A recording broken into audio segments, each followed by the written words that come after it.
Good evening. Hello, Dr. Rachel. Warm welcome. Hearty welcome to all the participants for the 11th lecture of the National Conference.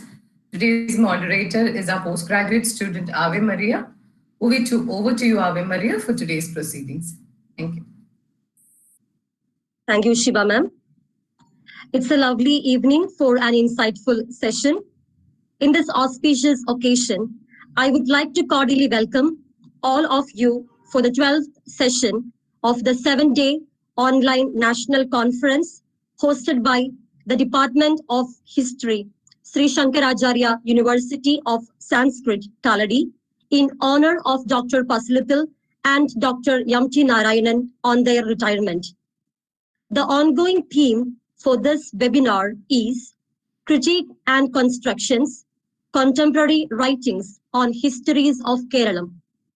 This webinar provides a platform to interact with the new generation of historians and social scientists working on Kerala's past, bringing forward a revised version of existing assumptions and delving into fresh perspectives and conceptualizations.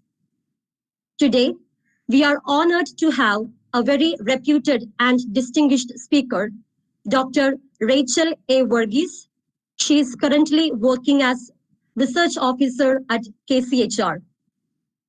So before we move forward with the session, I will read out a set of general instructions for the attendees. All the participants are requested to mute their audio and switch off their video throughout the session. Attendance of the participants will be recorded automatically. If any of the attendees accidentally leave and are unable to rejoin the session, they can continue with us through our live streaming in YouTube. Also, if you have any questions or doubts regarding the session, you can type it in the chat box at any point of time, and I will be reading it out to the speaker on your behalf at the end of the session.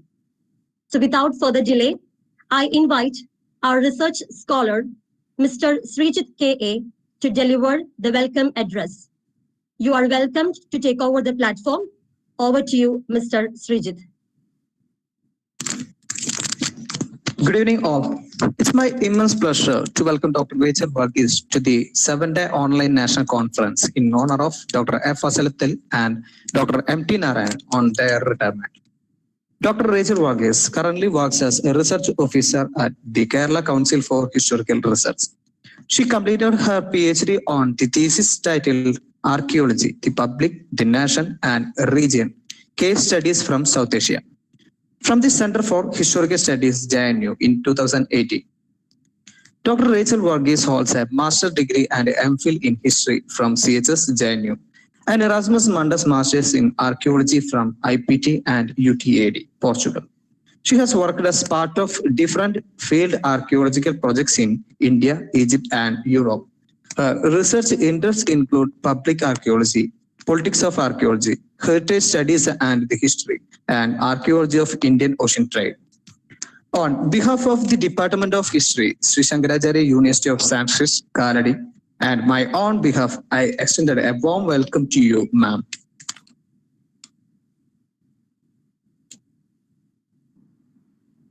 Thank you, Maria and Srijit. At the outset, let me wish Professor Pasulathil and Professor M.T. Narayanan all the very best in the continuation of their intellectual engagements post-retirement. I also want to thank the organizers of the conference, especially Professor Shiva, for this very important opportunity to be a part of this platform. So what Professor Shiva had suggested to me was a reflexive exploration of the trajectory of my research. In this talk, what I would try to do is to do this with a focus on my doctoral work. I completed my doctoral research in 2018 under the supervision of Dr. Supriya Varma of the Center for Historical Studies, JNU. So that work was an effort to explore the diversity of contemporary interactions of archaeology with the public through case studies. I tried to see how archaeology becomes part of reconfiguring territorial and regional imaginations in the present. So my focus was not on the past per se, which is a focus of this seminar, but on how a discipline that is connected with the past operates in the present. Also, the regional focus was not Kerala, though one of my case studies and parts of another were located in Kerala. So in this presentation, I will try to dwell a bit more on those case studies given the thematic focus of the seminar. I'll be largely reading out from a prepared text, and I'll also show a few images to illustrate some of the aspects I'll be speaking about. So I've structured the talk in the following manner. First, I'll discuss the context that the course that led to my doctoral project. This will essentially be a subjective reflection. Among other things, such factors, I feel, are to be taken into account when one looks back at the choices that go into and the direction that is taken by one's academic research. Secondly, I'll spend some time to discuss the sort of academic work that informs mine. Then I'll move on to some parts of the case studies located in Kerala and conclude by a few remarks on the ideas I have been trying to develop from them. So I sought to engage with archaeological sources as part of my master's and MPhil work. The latter, that's my MPhil, focused on the late prehistoric, early historic period, looking at trade and contacts on the West Coast. This was in 2006, 2008. So I was based in the history department and was using archaeology from the location of history. I had very limited archaeological fieldwork experience at the time, which was not adequate to inform my research. Consequently, the study essentially collated the available archaeological information and used it as a source category rather than explore the analytical possibilities of archaeology per se. Incidentally, this is a persistent problem, especially in our parts where archaeology is seen as a source category for history, limiting its role to confirming or refuting text-based analysis. So for periods where both kinds of sources are available, text-based sources often create an overarching frame at the expense of archaeological sources. But that was only peripheral to my discussion. So given the limitations of this approach, after my MPhil, I studied archaeology at master's level and had the opportunity to work with different field archaeological projects in India and abroad. So this allowed me to have a sense of the analytical and theoretical possibilities of archaeology. It was the chance to involve with different kinds of field archaeological projects in different regional contexts that eventually led to my doctoral project. So I'll try to explain how. The major modes of conducting archaeological fieldwork, as you know, explorations and excavations, these are also visible interventions into contemporary landscapes. While all disciplines are practiced in the present, this visibility that is part of archaeological fieldwork is one of the major aspects that makes its interaction with the present different from, say, archive-based research. And what happens in each site is unique in itself. So the first archaeological fieldwork that I participated in was in Aihole in Karnataka as part of the doctoral project of Hemant Kadambi. He's an amazing archaeologist who currently works at the Shiv Nadar University. This was an exploration, an archaeological exploration to understand the spatial distribution of forms of domestic utilitarian artifacts during the period of early Chalukyas in the region.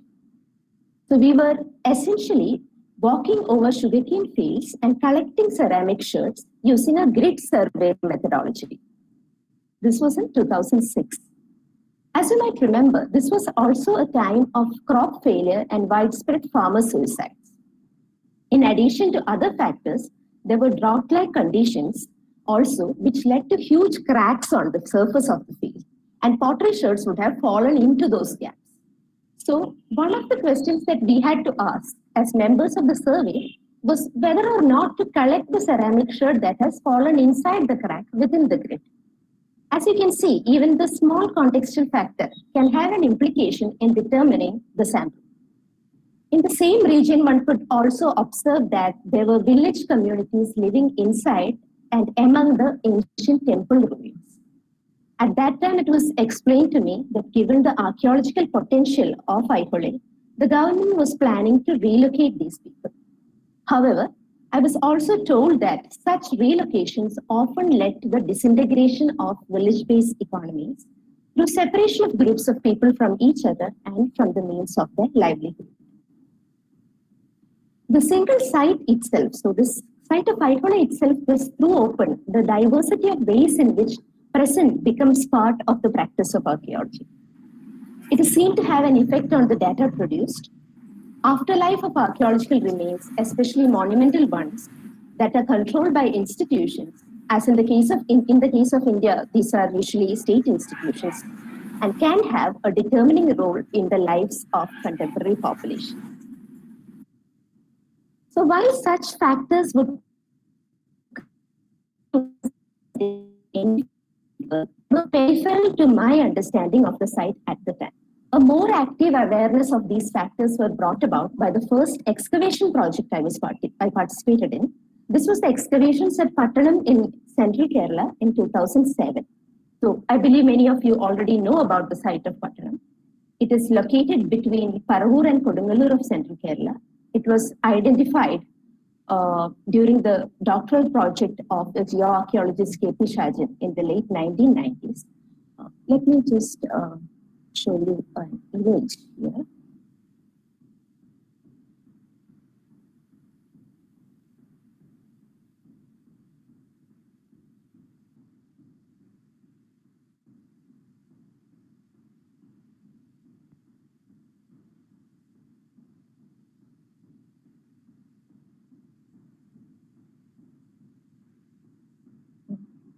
I hope this is visible. So, yeah, it's coming through. Okay, thank you. So this Pattanam was, as I said, was identified through the geoarchaeological explorations in the late 1990s. And subsequently, the site was explorated in 2004 by the Center for Heritage Studies, Tripunithura. From 2007 to 2015, the KCHR, of which I am currently a part of, did 9 seasons of excavations at the site under the directorship of P.J. Cherrian. I had the opportunity to be part of the excavations or to observe them during 5 seasons. Recently, there were excavations by an organization called PAMA at the site. For those who are not familiar with the site, the peak activity period of Pattanam is around 3rd century BC to 5th century AD. It yielded remains of walls and floors of burnt bricks, a wharf-like structure, a log boat, artifact classes like ceramics, precious stone beads, glass beads, metal artifacts, botanical remains. I have shown some examples in these slides. The artifacts indicated that the site was part of the Indo-Mediterranean networks of trade of the period. So, during the first season of excavation I participated in, this was 2007, there was immense interest from the local population in the excavations. There was an active media coverage. For anyone working at Pattanam at the time, the varied kinds of public engagements with the site was a part and parcel of being on the field. So I'll give you an example for which those of us who have worked at Pattanam in that season often repeats. So one day in 2007, a local news reporter overheard one of the archaeologists talking about a wall in the trench PT073. As Malayalam speakers would know, the word wall can easily be mistaken for the word wal in Malayalam, which means sword. The next day it was reported in the paper, and an angry crowd was there at the site, demanding who wanted to know why the sword and crown of their king was being kept away from them. So this was one of the many such engaging incidents that was happening around that time. The public engagement with Pattanam was proactive, multi-layered, and often had ramifications beyond the site. They were seen to have interesting effects on the practice of archaeology itself. It was the continuous association with the site of Pattanam that allowed me to start thinking seriously about how the present relates to archaeology. So from the location of India, any such inquiry leads one invariably to the Ayodhya dispute and the ways in which archaeology becomes part of it. You'd agree with me that the demolition of the Babri Masjid and the developments that followed were matters that all of us have been concerned about in different ways. While the impact of the event was felt differently in different parts of the nation, at least a peripheral awareness of the same is an inescapable condition of being in the country. For a student of archaeology, the multiple ways in which archaeologists and archaeology get implicated in the dispute becomes an important concern. The Allahabad High Court, which gave its verdict on the Ayodhya case, had ordered the Archaeological Survey of India to conduct excavations at Ayodhya in 2002. It expected archaeology to provide definitive answers to the question of whether the Babri Masjid was constructed after demolishing a temple on the site. This unique intersection of archaeology and law was the second instance that took my inquiries forward. So these two case studies, the one of Pattanam and Ayodhya, became the starting points for my PhD project. As you see, their selection was primarily based on familiarity. One more case study was added in the course of the research, which I'll discuss towards the end of this presentation. I'll now look at how I developed my approach towards these cases. So starting from case studies outwards had interesting consequences in determining the trajectory of my research. I did not have a frame to discuss these cases together, and that led to the inevitable question of the rationale of discussing them in relation to each other. So when there are more than one case study, comparison often becomes a ready tool to bring them together. So initially I sought to look at these cases comparatively. The logic of comparison that I derived was that Ayodhya case was essentially dealt with an instance which was national in dimension. The excavations were being conducted by the ASI, a body that regulates archaeological practice through licensing and bureaucratic authority. Hence, at that time I thought Ayodhya excavations could be understood as an instance of the mainstream archaeological practice in India, as opposed to that Pattanam excavations I thought were occurring in a peripheral regional context and the excavating agency was outside the direct control of the ASI. However, here one thing that I overlooked was that Ayodhya excavations cannot be considered a typical excavation. As a court-ordered excavation, it is in fact an exceptional site of inquiry, not a typical one. How then can we think about case studies without forcing comparisons on them? So the intervention of my PhD supervisor, Dr. Supriya Verma, at this point was to prompt me to look at works from the disciplinary field of public archaeology. While public archaeology was present as a term from the 1970s in India, there has not been any serious engagement with it except in a few exceptional cases. When the term public archaeology first came to be used in the 1970s, it was meant to address ways in which archaeologists manage the archaeological resources on behalf of the public and garner support for this. Over the years, the scope of the concerns that come under public archaeology and the purview of public archaeology has changed immensely. Public archaeology at present refers to any area of archaeological practice or research that interacts with or has the potential to interact with the public. For my research, what these readings did was to bring in public as one of the categories through which I can approach both these case studies. In the early studies in public archaeology, archaeology-public relationship was seen as a top-down one.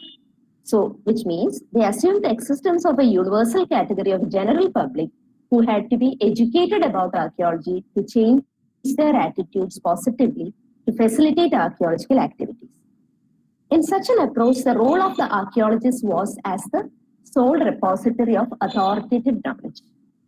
In these approaches, agency attributed to the public is minimal, and public is assumed to be a deficient, static, and more or less monolithic entity in relation to archaeology. From the 1980s onwards, the discipline of archaeology, as you might know, itself has changed in important ways, bringing in a kind of self-reflexivity. To put it very simply, this self-reflexivity has led to an awareness of the subjectivity of archaeologists and the context of archaeological practice as impacting knowledge production. It has also allowed us to rethink the archaeology-public relationship in different ways. Most importantly, there is a recognition of multiplicity in the ways in which public relate to archaeology and of their agency. Public archaeology relationship is no longer treated as unidirectional, but as discursive. However, despite such developments, the earlier top-down approach towards public has persisted in the academia. This is especially in the ways in which archaeologists engage with the public on the field. And as I noted above, public was never a category that was seriously addressed in India. Hence, I approached my case studies with a view to problematize such prevalent notions by mapping the diversity of archaeology public interactions. And I took a broad definition to include within the public both also institutional and state actors. In the case of Ayodhya, for instance, my focus was on the ways in which institutions of law and archaeology come together, the multiple actors who interact in the process, and the ways in which archaeology evolves and is transformed through such interactions. Apart from the category public, another category that I identified was that of the nation/region. As mentioned before, initially when I took a comparative approach to the two case studies, I thought the Ayodhya case had a more quote-unquote national character and Pattanam a more quote-unquote regional character. While these grounds of comparison were found to be unsuitable, it was clear that regional context was an important factor in the practice of archaeology. The political nature of archaeology and the ways in which it becomes part of the territorial identities, such as nation-state, is something which one can easily observe. So here I'll give you one example from outside the subcontinent that I am familiar with. Let me just switch on the presentation again.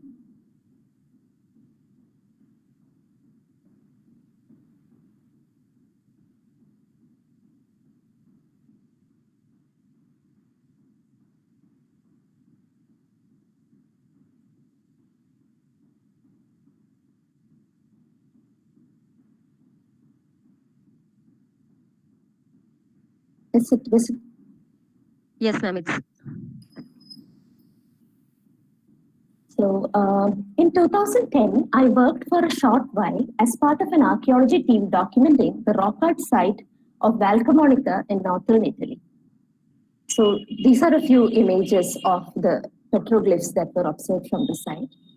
Valcamonica has a vast collection of petroglyphs, that is, art made on rock by pecking or chiseling the rock surface.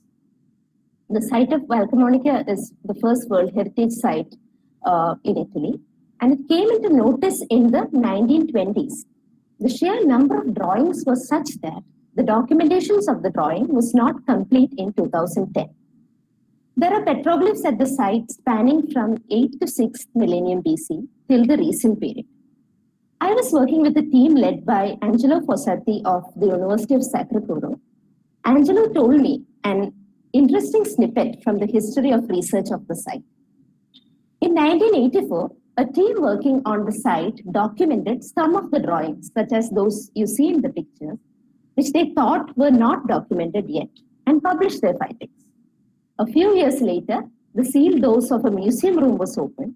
The room was full of records and documents by an archaeologist by name Giovanni Maro, whose picture you see in the slide.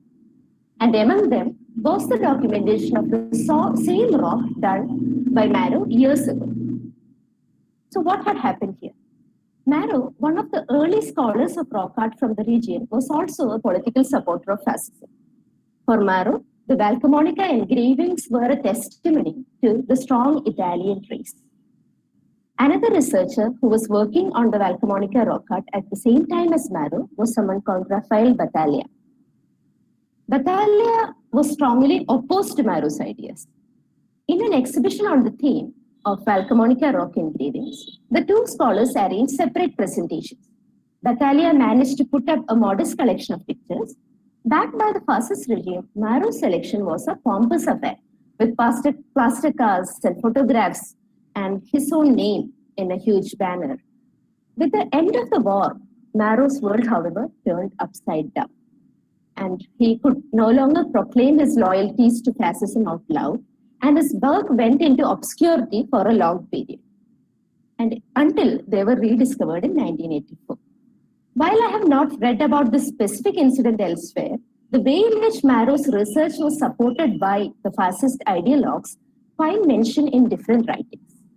There was also a phase in the history of research of Valcamonica where a German team, supportive of the Nazi ideology of Aryan superiority, led by Franz Alpheim and Erika Trotman, took an active interest in the drawings in the 1930s.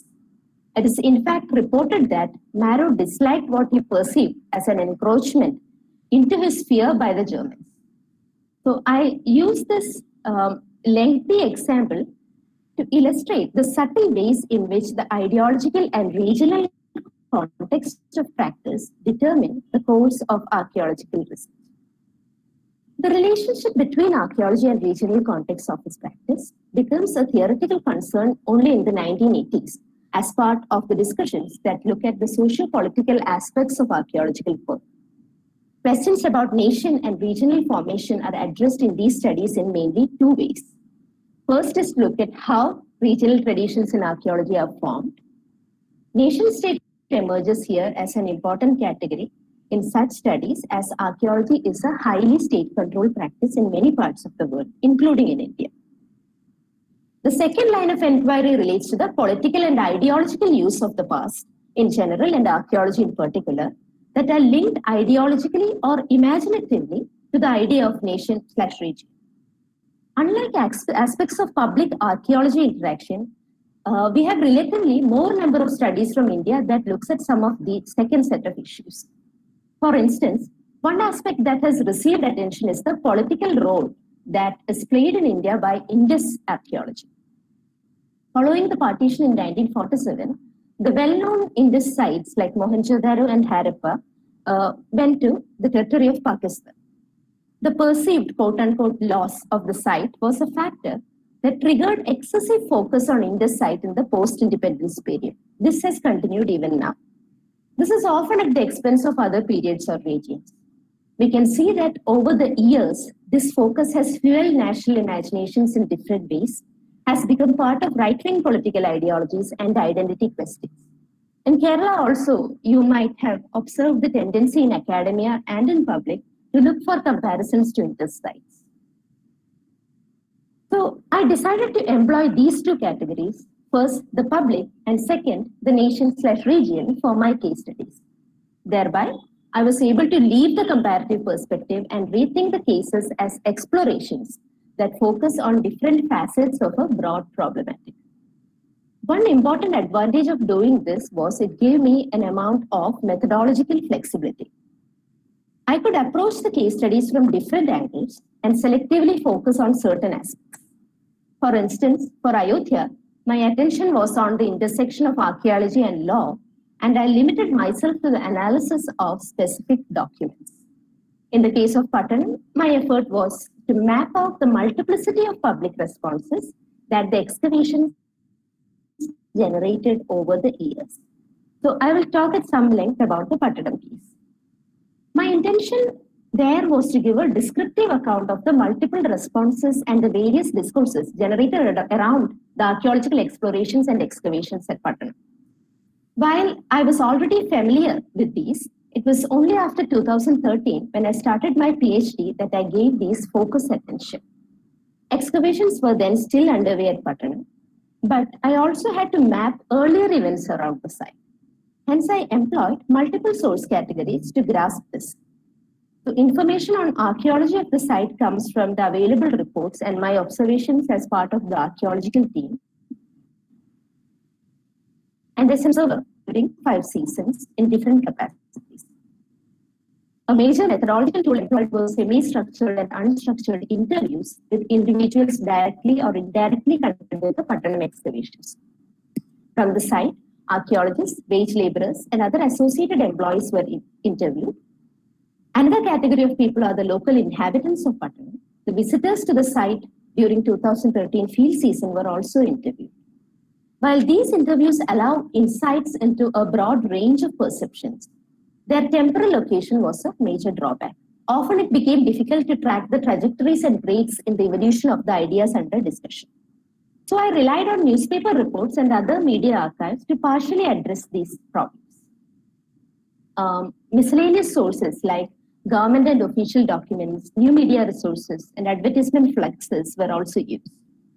2 focus seasons of fieldwork was done in 2013, first during the 7th field season by the KCHR, and second a few months following it. I also made several short field visits in the subsequent years to Pattanam and the surrounding areas. Methodologically, this exercise is close to what has been understood as archaeological ethnography. It's a recent development in the field of archaeology. To quote from archaeologist Lynn Meskill, archaeological ethnography is, I quote, a holistic anthropology that is improvisational and context dependent. It might encompass a mosaic of traditional forms, including archaeological practice and museum or representational analysis, as well as long-term involvement, participant observation, interviewing, and archival work, unquote. So I will share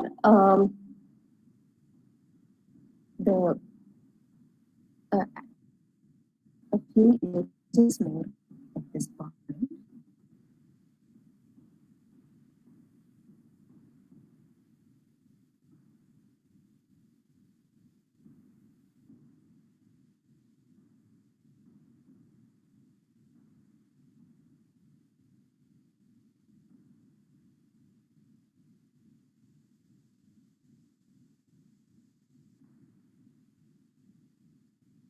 This is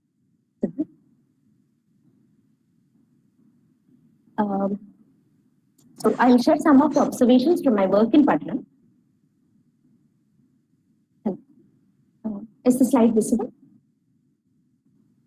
No, ma'am, it's not. Not yet, not yet. It's beyond.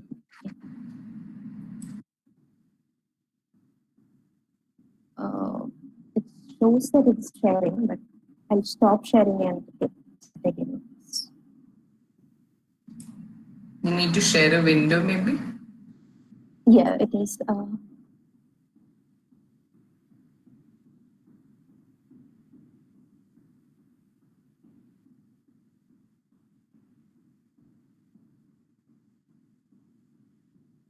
Just a second.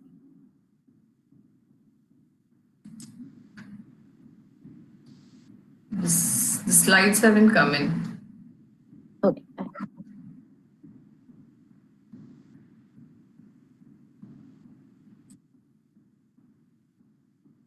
What about now? Yes, yes, sure. I think I'll leave it like this rather than go into the PowerPoint mode. Anyway, there are only a few pictures. The relation of the local population to the site of Pattanam was found to be dynamic and mutating. Prior to the archaeological notice of the site itself, there are ways in which people made sense of the archaeological material they encountered by connecting it to the local lores and popular understanding of the past and contemporary places of significance. So the archaeological excavations do not entirely replace these earlier understandings, but interact with and transform them. There is initially immense enthusiasm for the excavations, which gives way to discontent by the second season of excavation in 2008 because of the perceived threat of loss of land to the government. It keeps changing over the years, not just in response to what is happening at the site, but also outside. The coming in of the tourism initiative Muziris Heritage Project, for instance, adds expectations regarding local development and employment opportunities, though the project had no direct connection with the excavations. Some people talked about how their perceived relationship with land changed once it became state property. Thus, we can see that the local attitudes at Pattanam was not uniform, and the people were relating to the site in different ways. So one of the important factors that determined the public discourses around Pattanam was its tentative identification with the port site of Muziris, mentioned in textual sources. This identification was proposed in the early years itself based on the nature of artifacts and geological factors. The Pattanam-Muziris equation dominated the discourses around Pattanam in a major way. As far as archaeology is concerned, such identification is only a concern of peripheral importance. The analytical possibilities of archaeology, as I mentioned before, is an understanding the nature of the site and its finds. The lack of familiarity with such possibilities of archaeology in the region was one of the reasons for the preoccupation with Pattanam-Muziris equation. Text-based understanding of the past dominates the academic and public discourses on the past. When there are two kinds of sources rather than looking at them independently, there is a tendency to place material evidence in a comparative framework with the text. So Putnam-Musaris equation, however, offered me interesting ways to think about our second category, the region. I tried to see how the excavations themselves and the coming in of the idea of Muziris led to new ways of thinking about the region at Putnam and outside. For instance, at Putnam, the possibility of identifying it with Muziris opened up by the excavations demanded entirely new ways of dealing with the past of the region. In the early years, the local people of Putnam appeared to accept their newly discovered past with euphoria. Existing notions of the significance of Muziris as an important maritime center of the past fueled this euphoria. In the first season I was part of itself, there was a banner at Putnam that said, Muzirisleku Swagatham, welcome to Muziris. This equation of Putnam with Muziris has continued till date to the extent that Muziris often becomes synonym to Putnam. What exactly it refers to can vary according to one's point of reference. Thus, Muziris can differently refer to the village as a whole or to specific locations where excavations and official activities related to it have taken place. These locations gain special significance in the territorial imaginations of the region. People sometimes add the word to their names in certain public occasions as an identity marker. Similarly, commercial enterprises at Putnam also have adopted the name Muziris. This claim is exercised in some cases collectively and through elected representative bodies. For instance, one of the wards of Vadakekara Panchayat is currently Muziris Ward. There is a Muziris Putnam Residents Association. This was registered in 2009. In the logo of this Residents Association, images like ocean and ships become conspicuous in an area where their contemporary presence is not very tangible. Thus, we see that Putnam as Muziris reconstitutes the local imagination of the region itself in different ways. One can also, I hope this next slide is visible. One can also see that territorial perception of the past is negotiated by the public through their present-day understanding of territorial boundaries. For instance, there was a vociferous conflict between Putnam and Kodungallu, which is about 10 kilometers north of the site, regarding the claim to identity of Muziris. There was a prevalent notion that ancient Muziris referred to Kodungallu. By 2009, these conflicts had reached its peak. One could see a proliferation of commercial establishments, private buses, and fairs in both the regions adopting the name Muziris in a competitive manner. Putnam and Kodungalur are less than 10 kilometers apart. Then why does this sort of a reaction occur? We see that this is affected by the current administrative divisions. These places are currently in two districts, and the present course of River Periyar also separates them. Hence, rather than as part of a region, they are seen as entirely separate entities in the present. Around the same time, the idea of Muziris became part of the global heritage tourism imaginary represented by the Muziris Heritage Project and later on by the Kochi Muziris Biennale. Putnam excavations can be seen to have a central role in the initial conception of these imaginations, especially the former, the Muziris Heritage Project. In my work, I have tried to understand how the archaeological excavations territorially anchored the hitherto floating idea of Muziris. This was important to the initial conception of a heritage tourism site, incorporating a vast area centered on Putnam and Kodungalur. Over the years, this centrality of Putnam excavations to the heritage project has diminished, and Muziris has come to denote the entire region that comes within the scope of the project. And one effect of this is allaying the existing conflicts regarding the true identity of Muziris. With the establishment of heritage tourism narrative in the public domain, the identity of Muziris was no longer confined to Putnam and Kodungalur. By around 2013, while I was conducting my interviews, one would hear people say that Muziris is not a specific area, but an entire location. While the site of Putnam was central to initially creating this new heritage scheme, it has at present ceased to have that special role. So I will not go into further details of this case study today. I will discuss another aspect which was an important concern throughout the work. This was, are the contemporary engagements of archaeology with the present different in any way from that of other knowledge forms about the past like history or say mythology? The preliminary impulse of choosing to look at case studies that referred to archaeology for me was my familiarity with archaeology. But what does it signify beyond that? As I already mentioned, there is a way in which archaeology captures public attention. And both in the case of Ayodhya and Pattanam, I could see that aspects of archaeology like authenticity, materiality, and its perceived link to the physical landscape were important factors for the ways in which archaeology is understood in the present.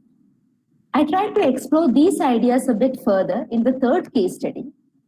This was a limited effort that I took up as part of my research. It examined selected artworks where archaeology figures as a major trope or theme. I hope the next slide is visible. Yes, ma'am. The first edition of the Kochi Muziris Biennale coincided with the initial stages of my research. And as part of my study on Pattanam, I looked closely at one of the art installations that received much attention that you see in this slide. The Black Gold by artist Vivan Sundaram.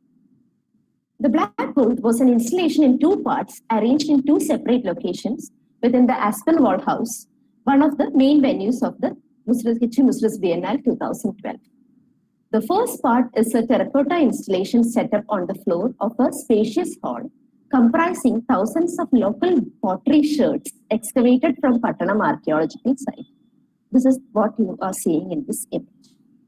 The second part of Black Gold was a video installation of 13 minutes length, videographed by cinematographer Shehnaz Jalal. Here I will just talk about the first part. The terracotta installation intended the recreation of the lost city of Muziris by means of pot sherds from Pattanam excavations. The experience of the installation is of encountering a landscape made out of pot sherds, as you can see from the second image. Black peppercorns distributed among the sherds signify the past of maritime exchange, where pepper had been a major commodity. The context where the work is displayed is of primary importance in many installation artworks, and the black gold would not have made the same sense elsewhere that it makes in the Kochi Muziris Biennale, to which the idea of Muziris is integral. And black gold is not trying to recreate Muziris or Pattanam as it were. However, the use of pottery sherds from Pattanam makes the visual experience of the installation more quote-unquote authentic. The installation banks upon, by artist Vivan Sundaram's own explanation, the aura of the pot sherds gained through its materiality and age and the fact of quote-unquote being dug out. The realization that the pot sherds come from the Pattanam excavations plays with the imagination of the observer to provide coherence to her experience of the installation. Apart from black gold, I looked at two more installations in my third case study. These installations allowed me a closer analysis of a single category of public that I have called the artist as archaeologist. The category of artist as archaeologist allows us to further complicate the archaeology-public relationship because the professional archaeologist is not a visible or central presence here. Rather, the engagement of the artist with archaeology is methodological or conceptual, and archaeology often serves as a metaphor in these works. Factors such as location, the process of excavation, and materiality in archaeology are selectively employed by these artists in these installations. So I will end this talk by discussing a second installation I examined as part of that case study. That is the one which is visible in the slide. I am discussing it in an effort to explain certain ideas that I have started to explore at present. This is the installation, Archaeological Excavation of a 21st Century Rickshaw Carrying Electronic Waste. That is the title, by artist Asim Vakif. This was done as part of the art exhibition, The Missing Pavilion, curated by the students of the School of Arts and Aesthetics, Jawaharlal Nehru University. This was a site-specific installation, that is, the site was important to the installation. The duration of the exhibition was from 6 December 2014 to 10 February 2015. For his installation, Waqif found discarded material from the JNU campus, like electronic waste and a cycle rickshaw and all that, and buried the material underground in front of the School of Arts and Aesthetics building, inside and around which the exhibition was organized. On this ground, he laid out an archaeological trench and partially excavated out the material he had buried. Waqif's installation was an imagined excavation happening in the 23rd century.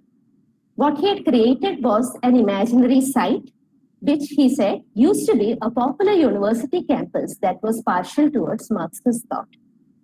So the information boards that you can see in the second picture near the installation states that this university, so this is the artist's narrative, this university was forcefully shut down during right-wing nationalist movement of the 2014-2026 and saw heavy bombardment during what he calls War of Attrition in 2027-28. So Waqif's installation was done at a time, was imagined to be in the future, and it was done at a time when the right-wing interferences in universities was intensifying. Located within the state capital and on the campus of JNU, a left-leaning university, archaeological excavation that Waqif created was a response to the presence. Interestingly, the conditions that Waqif talks about in his excavations materialized in about a year later in the location of the artwork, with the university coming under severe right-wing attack. So what I have taken away from this installation and what I have only started to explore now is to see how archaeology can be a practice and a mode of thinking about the present. From different parts of the world, we have academic work that engages with these ideas in the context of political violence and memory studies. This can be in an indirect way or with actual involvement of archaeology and archaeologists. For instance, one of the articles that I recently read was about the efforts to locate the mass graves of Spanish Civil War as a way to attain closure. Archaeologists are directly involved in the process of excavation and memorialization. These are the kinds of ideas that I hope to work with in the future. So the field of archaeology has remained largely peripheral in the context of Kerala. Apart from the under-recognition of its analytical possibilities, one of the reasons for this is the perception that archaeology is a discipline that studies very early periods, especially periods where texts were absent. Archaeology is seldom seen in its relation to the present.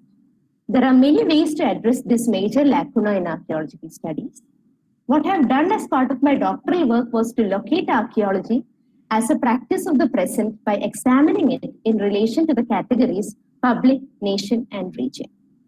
What that exploration has allowed me was the possibility to think about archaeology as a mode of thinking and practice through which people make sense of different aspects of the contemporary. Thank you again for this opportunity to speak about my work in this forum. I look forward to your thoughts. Thank you, ma'am. It was indeed an enlightening and interesting session. So you gave a clear idea of how archaeology becomes part of reconfiguring territorial imaginations in the present, and you pointed how this research fell into the purview of the field of public archaeology through different case studies. So can I move to the question session, ma'am? Yes. So can I read out the questions? Sure. Okay, ma'am. So the first question is from Ramisa. The question is, what are the methods that an archaeologist should use for more public involvement in their work? She has two more questions. Can I read that too? Please. Okay. Okay, ma'am. Thank you.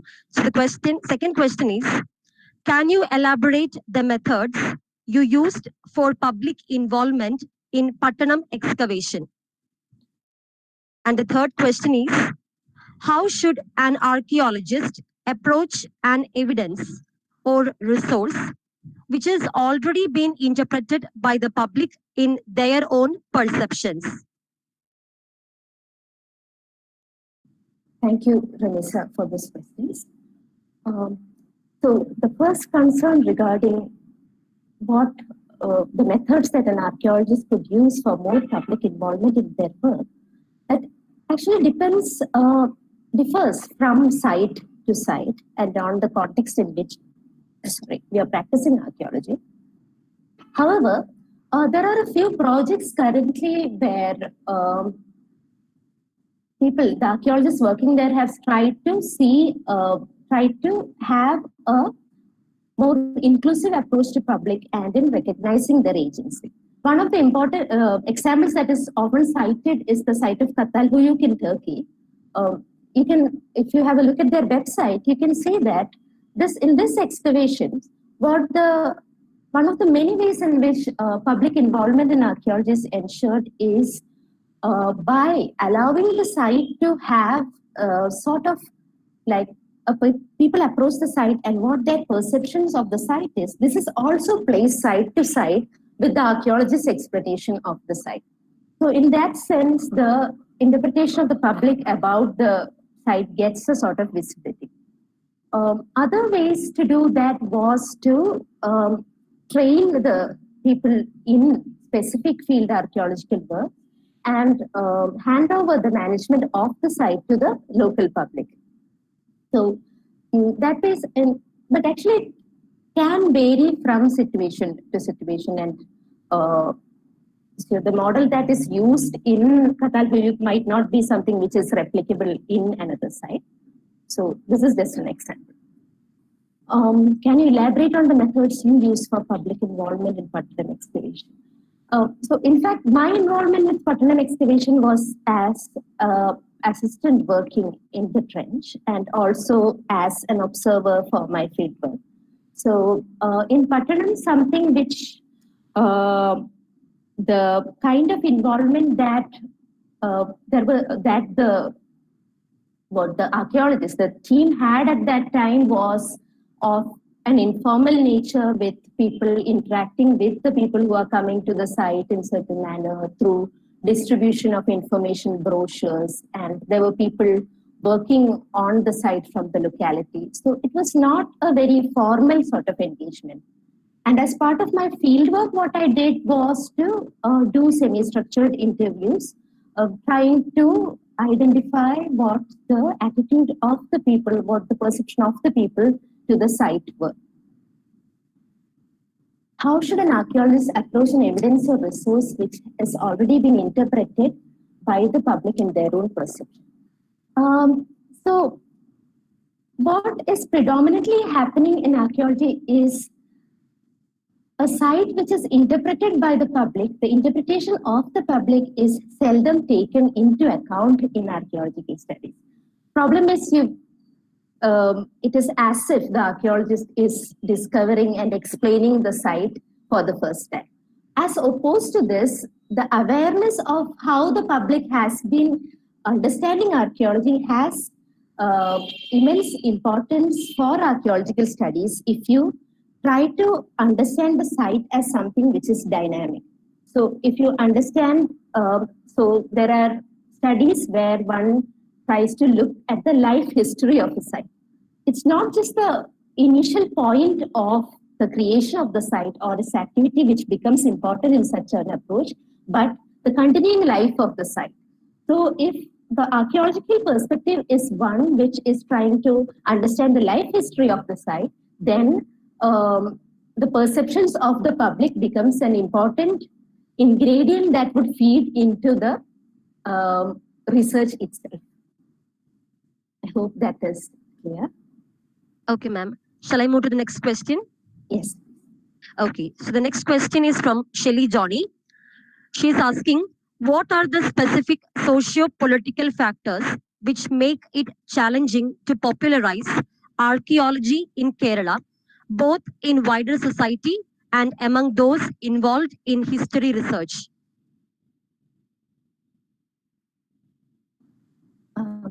Thank you, Shelly. So, in fact, what I have found is in Kerala there is a theme that is robust for popularizing archaeology. So, as you say, archaeological excavations and discoveries get a lot of public attention already, and there is always a space of engagement which one can just, kind of grab and make use of in that sense. However, one of the major challenges in Kerala is this perceived fear of loss of land due to archaeological studies. So this is a very real fear. I mean, it's not something which one can blame the people for feeling, because we have really small land holdings. And if there is a perceived threat that a site might be lost, it is difficult for people to comfortably engage or encourage archaeological exercises in their land holdings. Right? So one of the ways to address this is to kind of have more work which focuses on, which is called in other parts of the world, rescue archaeology, which means when you encounter an archaeological find, there should be an option to document it, and then in most cases let the people who have the ownership of the land continue using the land. So that ways, that kind of that is one way of confidence building, and which might help address that sort of a challenge to popularizing archaeology. And when it comes to research about academic research about the past, what I have felt is something which I've discussed in the course of my presentation. There is still a problem of perceiving archaeology as something which is, as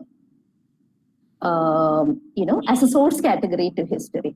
So in history or in archaeology, the analytical possibilities of archaeology has not been adequately addressed. So this is not, this is partially due to what I have called preference for text-based sources. As you can, in history itself, you can see this kind of a domination of the written text is being challenged through other sources like oral traditions.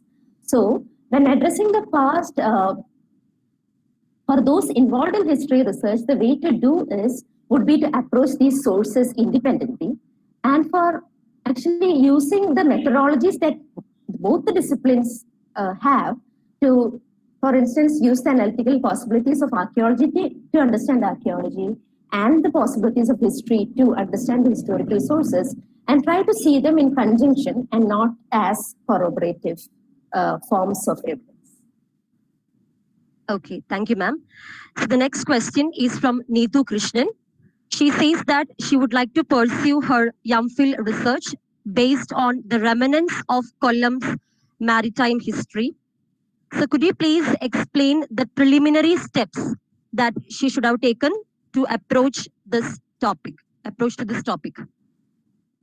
Thank you, Neetu, but I don't think I would be the right person to direct you in this. However, what you could do is, there are a few publications on the Kollam finds, and there were a few explorations that were conducted. The first thing to do would be to at first read the published works on this material, and to have a kind of a first-hand familiarity with those materials. That would be the way to start approaching the specific case per se. And on the parallelly, you should also be looking at the maritime history of the region, and I would encourage you to focus on the kind of, in addition to the text sources, to focus on the kind of archaeological indications of maritime history also. So this would give you a sense of what is happening in terms of material culture in the period, and which would allow you to then see the material that is already available. So if you are associated with an archaeology department, there are options for you to obtain a license for exploration through your supervisor or so. If not, it would have to be, such research would have to be based on the material that is already available. Thank you, ma'am. The next question is from Srijit K.A. He is our research scholar. He's asking, generally, large-scale archaeological excavations are rare in South India, especially in Kerala, when compared to North India. The artifacts which are found in Kerala are yet to be integrated into the historiography of Kerala properly. Why is this so? Thank you, Srijit. Yeah, you're right. Large-scale excavations are rare in Kerala. I wouldn't say they are rare in South India. We have quite large-scale excavations happening in different parts of Tamil Nadu, Karnataka, etc. But you're right in saying that in Kerala, large-scale excavations are very less. One of the factors was that archaeology was not very prominent interest in Kerala until recently. There were only very few studies. And another factor was what I described as the small land holdings of the region, limiting the possibility of large-scale excavations. However, large-scale excavations are not always essential for archaeology. Small-scale excavations like trial trenching and sampling can also be can give very important insights into the material culture of a period. And another problem that has happened in Kerala is that there is a focus on, I mean, it's not a problem, it's a good thing. There is a focus on the Iron Age early historic monuments called the megaliths. So while this is an important focus, the focus has been limited to that. We have not studied, say, the medieval periods or the more contemporary periods from an archaeological perspective. So such possibilities can open the archaeological potential of Kerala much more widely. And about not being integrated to the historiography of Kerala properly, from an archaeological point of view, I'm not sure of why this has been so, but I think this again has to do with what I have been mentioning about. So texts are usually seen as the more important sources of history, especially for the historical period. So if you say examine a standard textbook for history, you can see that it is in the section that refers to prehistory, for instance, that archaeology gets referred to. So once you move to the other chapters, suddenly there is a focus on the text, and archaeology becomes something which gets, brief mentions at the best. I hope that answers the question. Thank you, ma'am. I think we have come to an end. Rachel, can I ask a question? It's a very commonsensical question. In terms of archaeological evidences being translated into knowledge, is there a break in terms of, after the finds are located, in terms of the analysis coming out? Yeah, Shiva, the archaeological excavations and the interim reports, for instance, are just the first stage of archaeological research project. And I would say very small stage, explorations and excavations and their reports. So these initial reports are just a collation of information. So what should happen after that is that each artifact category has to be studied by specialists working on those artifact categories. For instance, say the ceramic specialists or the bead specialists. And it is these studies that are collated into a final report along with a holistic understanding of the site. So this is an extremely time-consuming process. Say it can take years. So one of the problems that has happened is once an excavation is complete, usually it is expected that the site answers certain questions. This has happened in the case of Ayodhya. However, this time gap that you talked about, yes, it is something which is required for, in fact, fully exploring the analytical possibilities of archaeological material. And the initial observations can only be considered as observations, though informed observations, which can be taken forward through further research.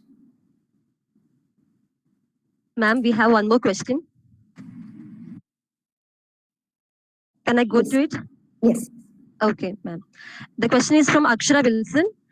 She is a student at Pondicherry University. She is asking that majority of people are not even aware about the term archaeology. Even in schools, students are not getting much knowledge on history and different branches of history. So what is your opinion on this situation? Is there any way to change the situation? Thank you, Akshara. Yeah, it is true that there is only a peripheral awareness of archaeology in school system. In fact, there have been a few initiatives to address this. For instance, the National Institute of Advanced Studies, Bangalore,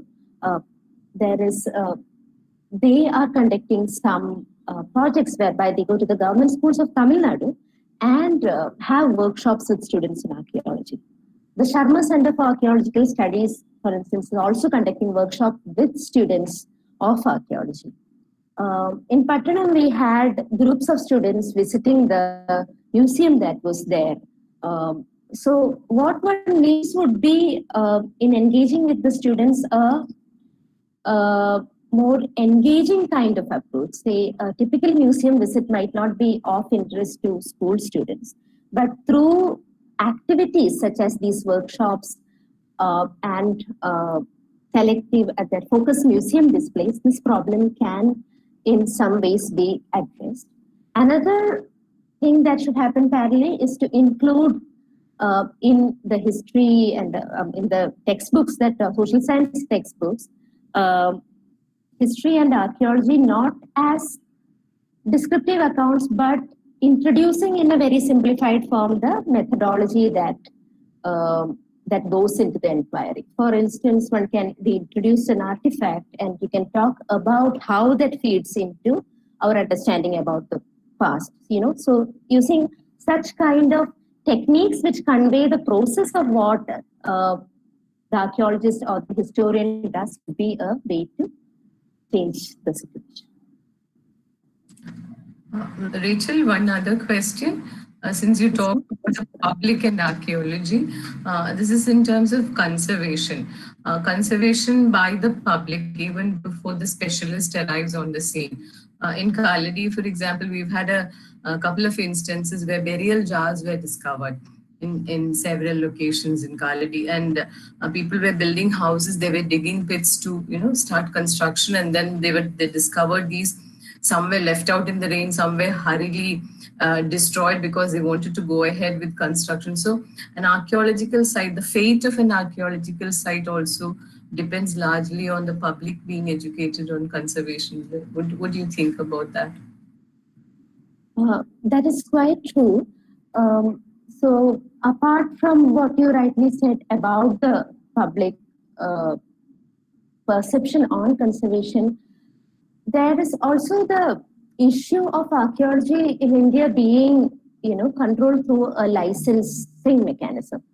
So, for instance, there are a few instances when people contact the archaeologists or historians they know regarding finds, and legally the archaeologist or the historian might not be allowed to do anything about it because you have to have a license for exploration or excavation. And on the other hand, what you rightly say about people's attitudes towards conservation, which is to an extent the fear of loss of land, etc., fuels this. So one way would be to one way to address this would be to ensure that a preliminary documentation of the site takes place. As we say, excavations themselves, formal excavations themselves are destructive processes which destroys the site. So what we can do there is to have as detailed a documentation as possible. So when a site is encountered, if there is that time gap to kind of photograph, take these GPS coordinates, etc., some amount of information can be preserved. What I think is a possibility is to, in such locations where archaeological finds are prevalent, to have sessions or workshops where the students, for instance, are taught about how to documents finds in situ, so that when something like this happens, we at least will have some information of the site that is left to us. Thank you, Rachel. Thank you. Thank you, ma'am. So I think we have come to an end. It was indeed an insightful discussion, and that is very evident from the chat box. So I would like to extend my gratitude to you for patiently attending these questions, and also dear participants for raising your queries. So as an end, let me invite our YUMPhil scholar, Ms. Gayatri Warrior, to propose the vote of thanks.